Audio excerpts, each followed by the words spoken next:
Okay, so a couple of days I had the most terrifying experience of my whole entire life. It was about 9:30 at night, and I got a message from one of my friends saying that they were going ghost hunting in a nearby town, which is something I've always wanted to do. The story went that in the 70s, there was this guy who was beaten to death and left back in this marshy area in a nearby town.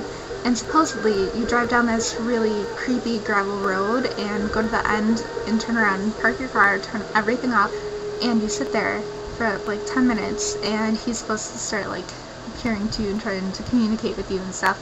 So, I went with them, and we're in this giant SUV thing, and all of the seats are filled. We have like 8 people in this car, which is more than it's supposed to fit, especially because I didn't have seats in the way back. Just for reference, you're gonna need to know everyone's names. It was me, Bobby, Cheat, Dylan, Danny, Katie, Becky, who's Bobby's sister, and Becky's friend Allison. I was crammed in the back with my friends Dylan and Danny, and my friends had gone last week, and they said that they sat there for like 10 minutes, and when they left, their windows were all foggy, obviously, because there are so many of them in the car breathing. But there's stuff written on the windows like kill and 7 equals dead, and there were 7 people in the car and like an arrow pointing the way to get out, and really creepy stuff like that. So they're telling us all this, and Danny and I had never gone before. So we're driving down the road to the turnaround point where you park, and they're telling us a story, and we're freaking out. We're like, oh, that's really creepy. And it didn't help that Becky and her friend Allison had gone down there earlier that night with Allison's dad, and they were absolutely terrified. They were in hysterics. They were like screaming, and we saw this red light down at the end of the road, and everyone started freaking out even more. But it turned out to be another car's taillights, but we turned around and left because we didn't want to be down there with people we didn't know, because who knows, like maybe they were like drug dealers or scary people, who knows. So we left, and we got to an ice cream shop where we were going to wait a couple minutes until the other people left. And Allison and Becky told us what happened to them, and apparently when they were there earlier that night, they were there with Allison's dad, and they parked the car, turned off the lights. Within 3 minutes, their windows were fogged up. There were only 3 of them in there, but I think it was a truck, so it's smaller. And Allison looked out the window, and she saw a little orange glowing light, like someone inhaling on a cigarette. And she said she thought that was weird, and then it went out, and she looked again, and there was like a shadowy, misty-looking figure outside her window, and I'm like, oh my god, okay, that kind of stuff scares the crap out of me. So Danny and I start freaking out even more because we have never been down here. We do not know what to expect. We are terrified. And we're like, can you just please leave us somewhere because we don't want to go. We're too scared. But we're in this town that we don't really know anyone from, and it's like 10:30, and it's a small town, so everything's closing. We're not old enough to go sit in a bar. So Danny finally goes, if I sit in the back and I close my eyes, I will be fine. I'll be able to handle it. And I'm like, I really don't want to go, but I'd rather go with than stay here by myself.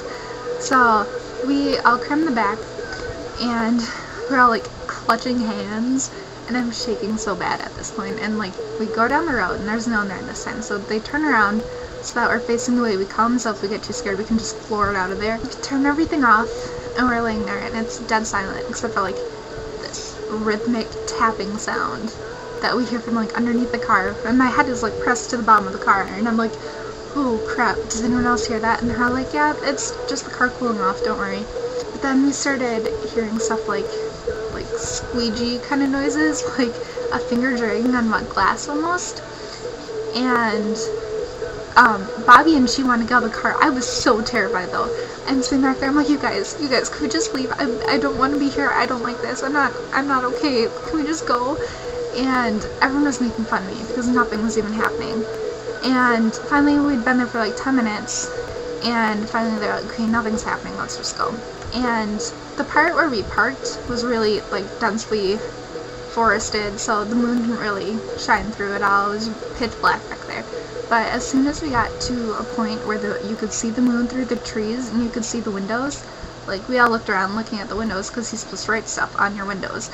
And all the windows were fogged up, obviously, because there's so many of us in that car. but they were all clear except for the ones right around where I was sitting. I'm not even joking, because I was in the back corner, so I had a window to my side and a window behind me, and on the window behind me there were what looked like handprints, and like my friend Dylan said he thought it looked like flames, but that easily could have been because the guys washed the windows to the car before we left, just to make sure like someone didn't write something on there earlier and then when it fogged up it showed up. But then on the window next to me, I swear to God, there was a symbol that looked like this.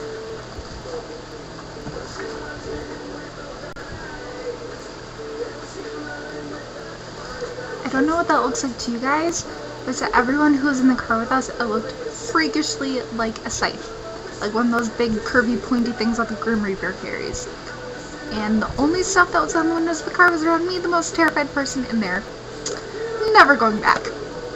Never. Like, you could not pay me enough to go back there right now, because I seriously, every time I think about it, I start shaking and I feel like I'm gonna like throw up or pee myself, which would not be acceptable because I'm 18.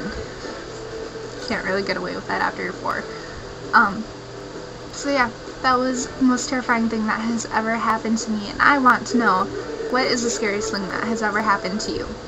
Leave me a comment or a video response or something on my blog. I want to hear your stories, because hopefully they will make me feel better about what happened to me, and I hope mine makes you feel better about whatever it is that happened to you.